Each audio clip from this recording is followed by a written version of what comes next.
Mis hermanos, es un placer estar de vuelta en la mañana de hoy para dar la contraparte de lo que vimos en el día de ayer, en la mañana de ayer, acerca de la verdadera feminidad.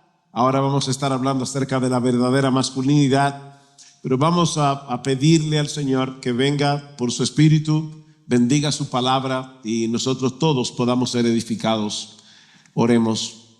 Padre, queremos darte muchas gracias por tu amor, tu bondad para con nosotros en Cristo Jesús. Gracias por todo lo que tanto Noé como nuestra querida hermana Mimi estuvieron compartiendo acerca de lo que el Seminario Reformado Latinoamericano está haciendo en tantas sedes diferentes. Alabamos tu nombre, Señor, por la manera como has bendecido este ministerio y te rogamos que tú continúes, oh Señor, trayendo hombres que se quieran preparar para ser buenos pastores y predicadores de nuestra generación. Sé con nosotros ahora, oh Señor, danos de tu gracia, porque te lo pedimos en Cristo nuestro Salvador. Amén y amén. Permítanme compartirles una historia como las que nos contaban cuando nosotros éramos niños. Había una vez un poderoso león, reconocido por todos como el rey de la selva. Su rugido resonaba en todo el territorio y su presencia imponía respeto sobre todos los animales. Sin embargo, un día unos cazadores lograron atrapar al león y lo encerraron en una jaula. Y desde ese momento, aunque seguía siendo el mismo animal por naturaleza, poco a poco comenzó a perder su capacidad de liderar como lo hacía antes. A medida que pasaba el tiempo, los cazadores comenzaron a ponerle etiquetas al león. Es peligroso, agresivo, dominante. Afirmaban que era necesario mantenerlo en la jaula para proteger a los demás animales. Al final, muchos llegaron a creer que el león nunca había sido realmente un líder, sino más bien una amenaza. Y mientras tanto, el león comenzó a cuestionar su propia identidad. Los cazadores le decían que ya no era necesario que rugiera, que sus garras y colmillos eran peligrosos, que debía someterse y que debía conformarse a una nueva realidad. Así que poco a poco el león comenzó a dejar de rugir, sus garras se volvieron inofensivas y comenzó a comportarse más como un cordero que como el rey que una vez fue. ¿Les suena familiar esta historia? Tristemente, esta historia refleja lo que ha estado sucediendo con la verdadera masculinidad en nuestra cultura. Los cazadores del feminismo radical han estado intentando sistemáticamente de encerrar la verdadera masculinidad bíblica en una jaula, etiquetándola de peligrosa, agresiva e incluso innecesaria. Se ha socavado el liderazgo masculino y se ha reconfigurado la identidad del hombre, alejándola obviamente de su propósito y diseño según la mente de Dios. En el año 2018, la Asociación Estadounidense de Psicología, APA por sus siglas en inglés, emitió sus primeras pautas para asesorar a hombres y niños, afirmando, escuchen, que la ideología masculina tradicional, es decir, lo que a través de siglos nosotros hemos pensado que un hombre es y lo que un hombre debe hacer, es psicológicamente dañino. Hoy en día, el concepto de masculinidad tóxica es comúnmente utilizado para denigrar cualquier forma de liderazgo masculino, y como bien señala Nancy Pearcey, cuando la masculinidad en sí misma se presenta como un problema, la implicación es que la solución es la emasculación. En palabras más sencillas, desvirilizar a los hombres. El resultado, mis hermanos y mis hermanas, yo creo que está a la vista. Estamos en una generación de hombres que, en lugar de ejercer su liderazgo servicial y amor sacrificial que la Biblia llama a mostrar, se sienten paralizados. Me llamó la atención que una feminista como Camille Paglia reconoce que ese, y cito, que ese rencor molesto contra los hombres ha sido una de las características más desagradables e injustas del feminismo de la segunda y la tercera ola. Y luego añade, escuchen hermanos, escuchen esta cita de una feminista. Esta mujer no es creyente.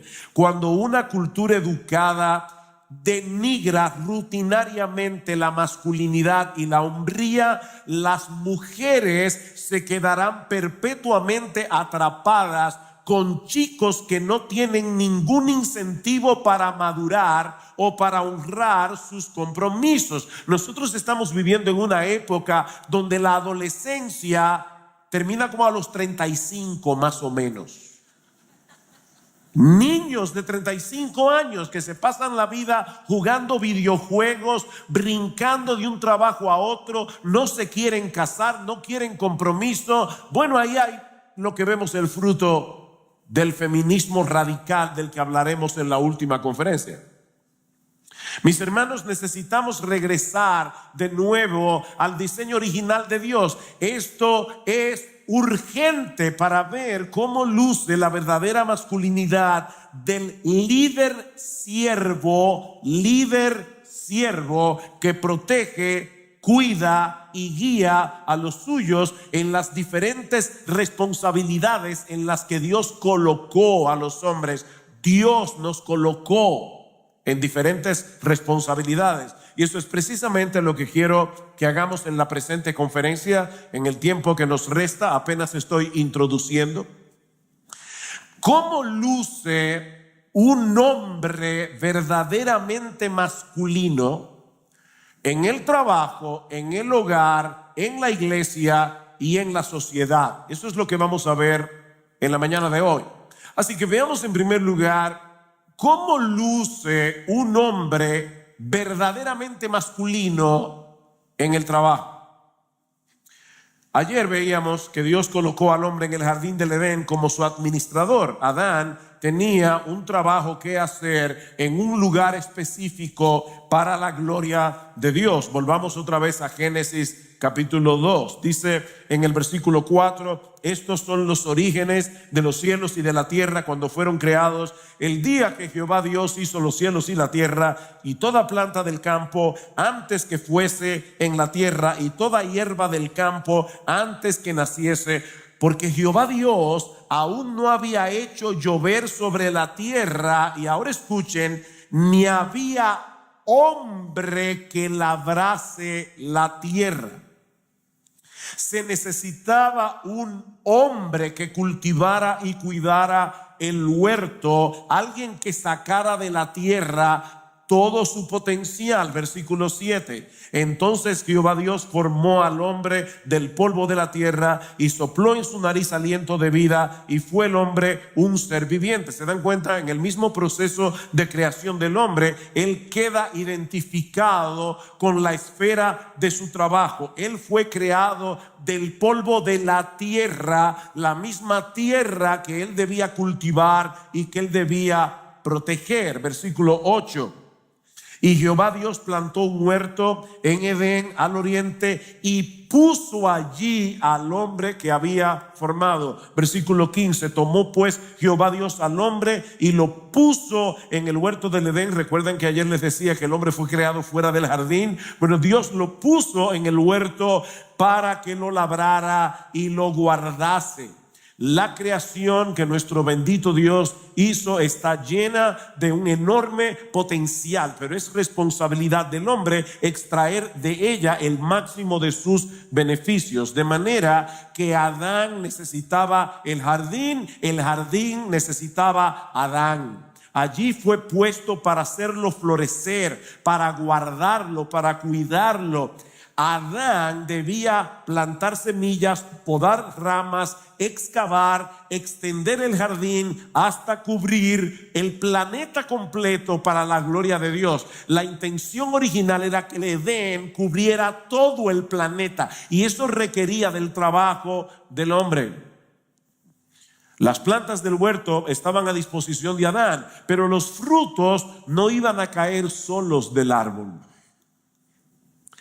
Él tenía que trabajar para cosecharlos. Es por esto que cuando Adán pecó, Dios lo castigó justamente en el área que le había encomendado, la administración de la tierra. Vean otra vez, capítulo 3, versículo 17. Y al hombre dijo: por cuanto obedeciste a la voz de tu mujer y comiste del árbol de que te mandé diciendo, no comerás de él, maldita será la tierra por tu causa, con dolor comerás de ella todos los días de tu vida, espinos y cardos te producirá y comerás plantas del campo. Con el sudor de tu rostro comerás el pan hasta que vuelvas a la tierra, porque de ella fuiste tomado, pues polvo eres y al polvo volverás. Fíjense, mis hermanos, que Dios no maldijo el trabajo. ¿Se dieron cuenta? Dios maldijo la tierra. La tierra. El trabajo en sí no es un castigo. El trabajo no es una maldición. Fue parte del plan de Dios desde el principio. Lo que cambió después del pecado, de la entrada del pecado, fue que el trabajo se volvió más difícil y se volvió más frustrante. Vamos a tener que ganarnos el pan con el sudor de la frente, aunque trabajemos en una oficina con aire acondicionado. Eso es parte de la maldición. Cada tipo de trabajo tiene sus retos, pero sigue siendo parte del llamado de Dios para nuestras vidas. En el año 2013, Gallup hizo una encuesta en los Estados Unidos de Norteamérica, y el 70% de los norteamericanos dijeron no sentirse recompensados por sus trabajos, y solo entre un 20 y un 30% afirmaron encontrar inspiración en lo que hacían día tras día. Y yo te pregunto, ¿tú te identificas con cuál de los dos grupos? ¿Con el 70% que está frustrado en el trabajo, o con el 20 o 30% que se siente contento de levantarse por la mañana para irse a trabajar? Déjame compartirte, si estás en ese 20% o en ese 30%, déjame compartirte el secreto del contentamiento en el trabajo. Hay un libro escrito por Patrick Morley, precisamente el prólogo lo escribió R.C. Sproul. Se titula El hombre frente al espejo. Y él dice que hay dos cosas fundamentales que debemos hacer para encontrar propósito y satisfacción en nuestro trabajo. La primera es que tenemos que redefinir nuestra ambición. Tenemos que redefinir nuestra ambición. En otras palabras, déjame hacerte una pregunta, hombre que estás aquí. ¿Cuál es tu verdadero objetivo en la vida? O sea, ¿qué es lo que te mueve a levantarte cada mañana? Porque si nuestra meta principal es simplemente ganar dinero o lograr reconocimiento, ascenso, vamos a terminar frustrados.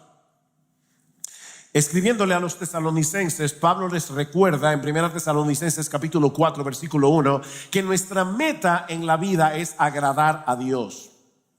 Y dice Pablo, aunque ustedes lo están haciendo ya, deben seguir animándose a crecer en eso más y más. Y luego Pablo da una lista de cosas específicas en las que nosotros debemos agradar a Dios. Y en el versículo 11 menciona el trabajo. Hombres, a Dios le agrada ver a un hombre trabajando. Tú quieres agradar a Dios, no simplemente debes cuidarte de los pecados extraordinarios, sucios, depravados. Tienes que trabajar, dice Pablo, haciendo con tus manos, siendo responsable, siendo excelente en lo que hace. A Dios le agrada ver un trabajo bien hecho. A Dios le agrada ver a un hombre trabajando. Pero no solamente debemos redefinir nuestra ambición. Es necesario recordar quién es nuestro jefe primario. Tú quieres no estar frustrado en el trabajo. Recuerda quién es tu jefe primario. Si yo les preguntara en esta mañana, ¿cuántos de ustedes quisieran ser sus propios jefes? Probablemente muchos levantarían la mano. Pero déjame decirte algo. El jefe que tú necesitas no eres tú. El jefe que tú necesitas, que realmente necesitas, es el que ya tiene y se llama Dios. Ese es tu jefe. Pablo le dice a los siervos de Colosas en el capítulo 3 y por extensión a todos los trabajadores cristianos que no deben trabajar como quien quiere quedar bien con su supervisor, sino con sinceridad de corazón, sabiendo que en última instancia, dice Pablo, es a Cristo el Señor a quien servís y es de Cristo el Señor de quien ustedes recibirán la recompensa. Yo me pregunto cuando leo ese pasaje, ¿qué pasaría si miles de empleados cristianos se levantaran cada lunes para comenzar la semana pensando, wow, esta semana voy a trabajar para Jesús? En serio, ¿qué pasaría? ¿Cómo cambiaría eso nuestro trabajo? Si nosotros pensáramos cada mañana cuando salimos de casa, voy a trabajar para Jesús, no para mi jefe inmediato, no solo para pagar las cuentas al final de mes o para ganarme un ascenso, sino para servir al Señor que me salvó con su sangre y que me ha encomendado este trabajo como una plataforma en la que brille su gloria. No voy a pedirte que levantes la mano, pero ¿cuántas veces tú has pensado así cuando sales de casa? Un lunes en la mañana.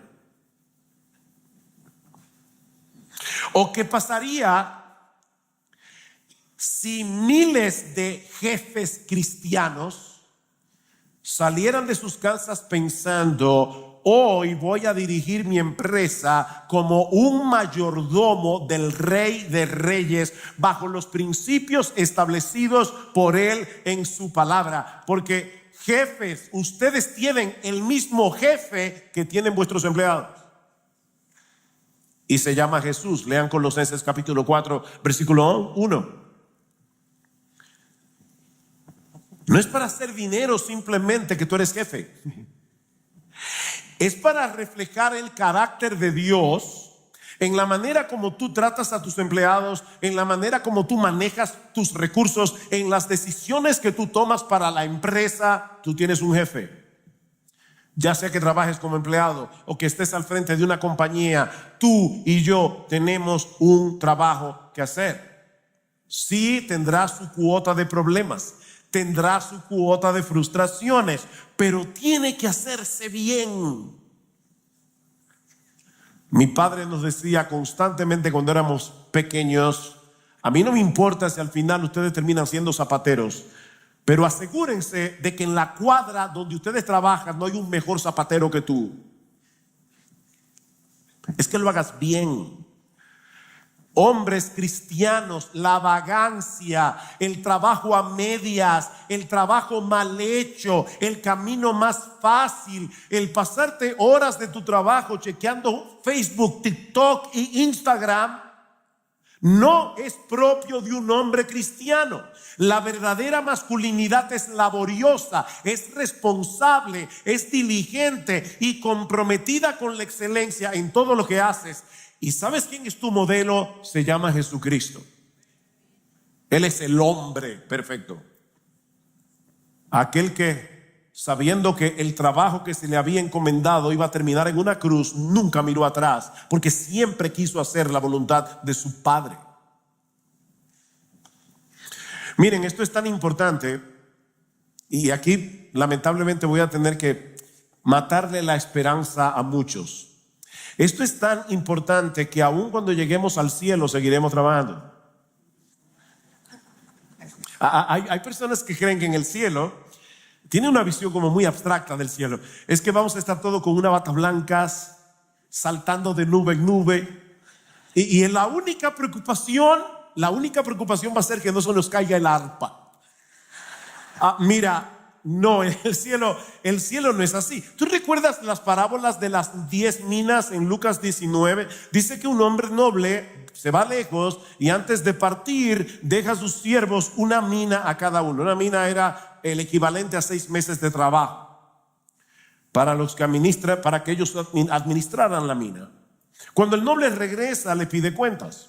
Uno de ellos había ganado 10 minas y el noble le dice: está bien, buen siervo, Lucas 19:17, por cuanto en lo poco has sido fiel, tendrás autoridad sobre 10 ciudades. Yo no sé exactamente qué implica eso. Otro había producido 5 minas y recibe autoridad sobre 5 ciudades. De nuevo, no sé lo que eso implica, pero una cosa sí sé: eso implica trabajo. En otras palabras, ¿se dan cuenta cuál es la recompensa que Cristo nos dará por un trabajo bien hecho aquí en la tierra? Más trabajo. Esa es la recompensa. Cualquiera pensaría: llegó las vacaciones. No, Cristo no promete vacaciones. Cristo promete una promoción. Te van a ascender para que trabajes mejor. Claro, no va a haber frustración en el cielo. Vamos a trabajar con gozo. Vamos a cantar mientras trabajamos, adorando al Rey de Reyes. Es un trabajo diferente, pero es trabajo. Nuestra recompensa en la gloria será servir más cerca de nuestro Señor en su reino eterno, con nuevas responsabilidades y mayor plenitud. Es la misma enseñanza que encontramos en la parábola de los talentos, Mateo 25. Al siervo que invirtió sus 5 talentos y ganó 5 más, el Señor le dijo: bien, buen siervo y fiel, sobre poco fuiste fiel, sobre mucho te pondré, entra en el gozo de tu Señor. ¿Te das cuenta, querido hermano? Tu trabajo importa, no solo en el presente, sino también en la eternidad. Trabaja hoy con los ojos puestos en Jesús, sabiendo que un día estarás con Él y que lo servirás con toda tu capacidad, sin cansancio, sin frustración, en el gozo pleno de su presencia. Yo espero que este próximo lunes te levantes de la cama con una sonrisa. Había una canción de los Carpenters que decía: rainy days and Mondays make me sad. Los días lluviosos y los lunes me ponen tristes. Yo espero que tú no cantes esa canción el próximo lunes. Pero la verdadera masculinidad no debe reflejarse únicamente en el trabajo, sino también en el hogar. La verdadera masculinidad tiene que reflejarse en el hogar. Como vimos en la conferencia anterior, Dios creó al hombre y a la mujer con igual dignidad, pero con roles distintos que se complementan. Somos complementaristas. Al hombre le confirió el liderazgo en el hogar, no como un privilegio egoísta, sino como una responsabilidad amorosa y sacrificial. Hombres, nosotros somos líderes siervos como nuestro Señor. Y es precisamente ese diseño divino el que hoy está siendo atacado fuertemente. Vivimos en una época que ha convertido la masculinidad en un blanco y el liderazgo masculino en un problema que debe ser erradicado. Pero ¿saben qué? El problema no está en el liderazgo, el problema está en la ausencia de liderazgo bíblico. Y cuando eso falla, el vacío se llena con una masculinidad distorsionada o con el rechazo de la masculinidad misma. Dios preparó a Adán para ser un líder antes de crear a Eva. ¿Oyeron eso, solteros? Tú tienes que comenzar a trabajar en eso ahora, antes de casarte. Y eso no se hace jugando videojuegos cuando tienes 35 años. Hasta se ha acuñado un nuevo término: adultecentes. No, siendo adultecente no te vas a preparar para el matrimonio. Fue Adán a quien Dios le dio el mandato del huerto. Eva no estaba allí. Fue Adán a quien se le dijo que no debían comer del árbol prohibido. ¿Y qué debía hacer él cuando crearan a Eva? Bueno, él debía enseñar, pastorear y proteger a su mujer. Y todo eso fue antes de la caída. Eso no fue una consecuencia del pecado, sino parte del diseño de Dios. Hay personas que piensan que el trabajo en el hogar y afuera es una maldición. En el pueblo donde yo nací, en la República Dominicana, había un señor que decía: para mí el domingo es un día tan sagrado que yo lo celebro 3 días antes y 3 días después. No trabajaba el tipo. Y cuando Dios le dio esa responsabilidad al hombre y vio todo lo que había hecho, dijo que era bueno en gran manera. Es bueno en gran manera que el hombre sea hombre. Es bueno en gran manera que el hombre sea el líder de su hogar. No hay nada opresivo en ese orden divino. No hay nada indigno para la mujer. Es un reflejo del carácter sabio, bondadoso de nuestro Creador. Es por eso que después de la caída Adán tuvo que rendir cuentas primero. ¿Se dieron cuenta en Génesis 3? ¿A quién llamó Dios primero? No es porque Eva no tenía responsabilidad por su pecado, pero Adán era la cabeza. Él debía cuidar, él debía proveer, él tenía que proteger y falló. Querido hermano, si tú eres un hombre casado, tú eres el pastor de tu hogar. Tú eres el responsable primario de tu esposa, de tus hijos, tanto en lo físico como en lo espiritual. Pablo dice en 1 Corintios 14:34, dice que si alguna mujer tiene algo que preguntar porque no entendió el mensaje que dio el pastor, que le pregunte al marido en casa. ¿Estás tú preparado para responderle? Yo no entendí qué fue lo que quiso decir el pastor. Bueno, mi amor, yo tampoco, pero te prometo que lo voy a averiguar porque esa es mi responsabilidad. Eso no significa que tienes que saberlo todo, hacerlo todo, pero sí significa que eres tú el que debes tomar la iniciativa en las cosas que más importan. La verdadera masculinidad no se define por la rudeza ni por el éxito económico. La verdadera masculinidad se define por el compromiso de liderar con humildad, de proveer con diligencia y de guiar espiritualmente a tu familia con la palabra de Dios. Eso es lo que significa ser un hombre verdaderamente masculino, no un macho man. No queremos más machos. No necesitamos más machos en América Latina. Necesitamos más hombres. Qué raro que las hermanas no dijeron amén.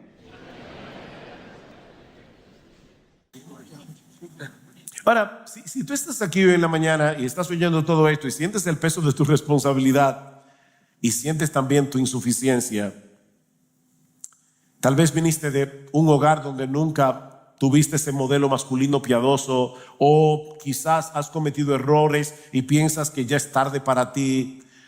Déjame recordarte que no se trata de tu capacidad, se trata de la gracia de Dios en ti. ¿Recuerdan lo que veíamos ayer, Tito 2? Porque la gracia de Dios ha venido para entrenarnos, para enseñarnos. En Cristo, mi amado hermano, tenemos todo lo que necesitamos para crecer, para restaurarnos, para guiar. No tienes que ser perfecto, nadie es perfecto, solo Jesús. Solo tienes que estar presente, dispuesto y dependiendo del Señor. Tienes que estar ahí en tu casa. Y si eres soltero, repito, no pienses que este llamado no es para ti. Recuerda que Dios llamó a Adán a liderar antes de casarse. Soltero, este es el tiempo para prepararte. Este es el tiempo para crecer. Este es el tiempo para servir con fidelidad donde quiera que estés. La masculinidad piadosa no comienza con el matrimonio. Comienza cuando asumes con seriedad tu llamado como hombre hecho a la imagen de Dios. Imagínate lo que Dios puede hacer si miles de hombres en nuestra generación abrazaran esta enseñanza con toda convicción. ¿Qué pasaría? Hogares donde los esposos lideran con amor. A los esposos les fascina Efesios 5:22. Casadas, están sujetas a vuestros maridos. Ese es el único texto que se saben de memoria. Lo que no se dan cuenta es que, voy a decir algo muy profundo, espero que hayan dormido bien, que estén despiertos. 5:22, Efesios 5:22, está antes de Efesios 5:1. Profundo, ¿verdad? ¿Y saben qué dice Efesios 5:1? Que nosotros debemos andar en amor como Cristo nos amó.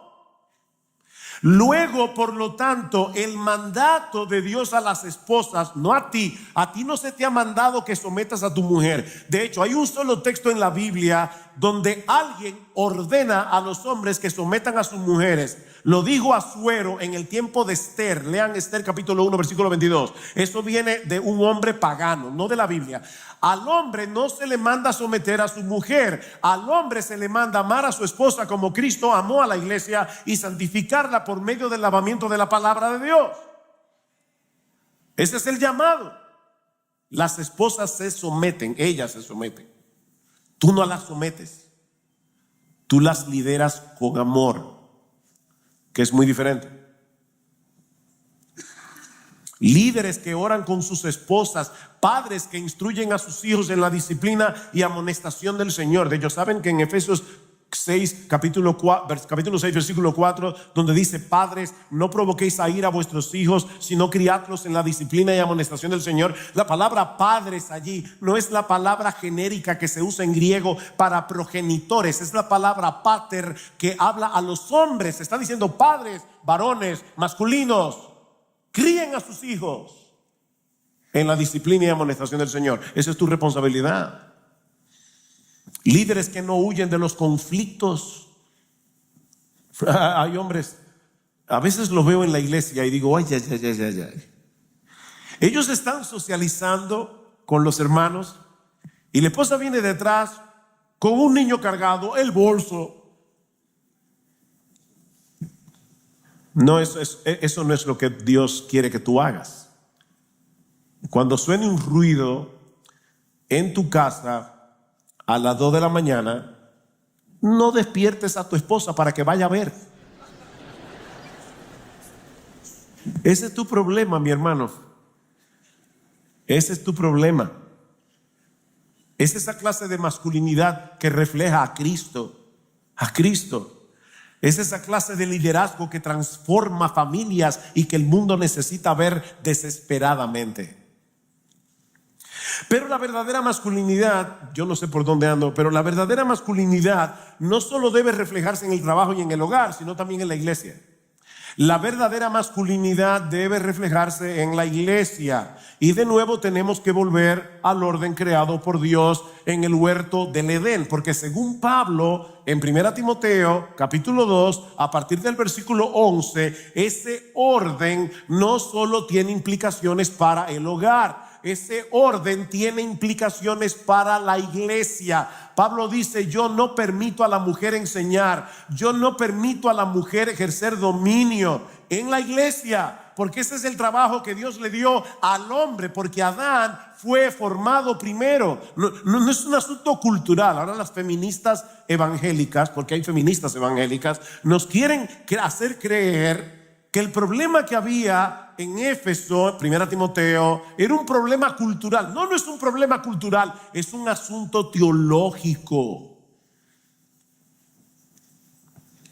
En su infinita sabiduría, Dios ordenó las cosas de esa manera para reflejar algo de sí mismo en la iglesia. Impresionante. El orden creacional es teología viviente. Recuerden el texto que citamos ayer en 1 Corintios capítulo 11 versículo 13. 3. Cristo es la cabeza de todo hombre y Dios el Padre es la cabeza de Cristo. El hombre es la cabeza de la mujer Cristo es la cabeza del hombre y el Padre es la cabeza de Cristo. Y eso no denigra a Cristo. Este orden trinitario debe verse en la iglesia a través del liderazgo masculino. De hecho, en 1 Timoteo 3 y Tito 1, donde se da la lista de requisitos para los pastores, obispos, es lo mismo, pastores, obispos, ancianos. Esta lista, lo único que tiene de extraordinaria es que no tiene nada de extraordinaria. ¿Se dieron cuenta? ¿Qué se requiere del hombre que debe ser pastor? Que sea marido de una sola mujer, sobrio, prudente, decoroso, hospedador, apto para enseñar, no dado al vino, no pendenciero, no codicioso de ganancias deshonestas. ¿Se dan cuenta? Es carácter. Mis hermanos, aparte de la capacidad para enseñar, todo lo que Pablo menciona es el fruto de una vida piadosa. Eso nos dice que el liderazgo en la iglesia no está reservado para hombres con dones espectaculares, sino para aquellos que reflejan a Cristo en su carácter.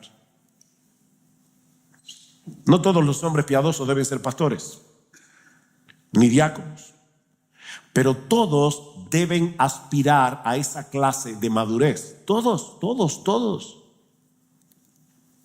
Y todos deben estar dispuestos a servir. Ese servicio no es una carga, es un glorioso privilegio, porque servir en la iglesia es seguir los pasos de aquel que no vino para ser servido, sino para servir y para dar su vida en rescate por muchos. ¿Has pensado en el hecho de que cuando sirves en la iglesia estás reflejando a Jesús? Cristo no lideró desde un trono, sino desde una cruz. De manera que el liderazgo cristiano no se define por tomar el control, sino por una vida de servicio sacrificial. Hombres, la verdadera masculinidad se manifiesta en la iglesia cuando hay un deseo genuino de ver a otros crecer en la fe. Cuando servimos sin esperar reconocimiento. Todo hombre en la iglesia debería estar involucrado en algún tipo de servicio. Todo hombre. Ya sea enseñando, discipulando, animando a otros o simplemente ayudando en lo que se necesite. ¿Tú sabes cuál es tu don? Todos tenemos dones. Somos un cuerpo.